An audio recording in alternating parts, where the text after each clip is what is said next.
मत्ती की इंजील मुकद्दस उसका 13वां बाब और उसकी 30 आयत लिखा है, देखो एक बोने वाला बीज बोने निकला।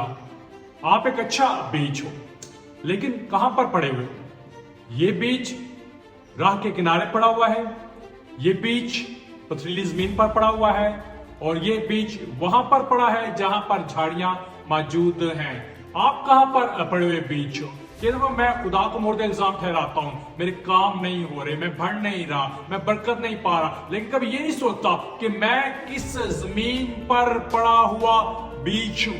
खुशामदी लोगों के दरमियान पड़ा हुआ बीज हूं, या फिर नफरत की जमीन पर पड़ा हुआ बीज हूं, हसद की जमीन पर पड़ा हुआ बीज हूं, या उन लोगों के दरमियान पड़ा हुआ बीज हूं जो मेरे मुखालिफ है, जो मुझे गिराना चाहते हैं, जो किसी तौर पर नहीं चाहते कि मैं आगे बढ़ूं और तरक्की करूं। देखना तो आपने है। आप अगर बाकमाल बीज हो तो कौन सी जमीन पर पड़े हुए हो? अच्छी जमीन का इंतखाब करो।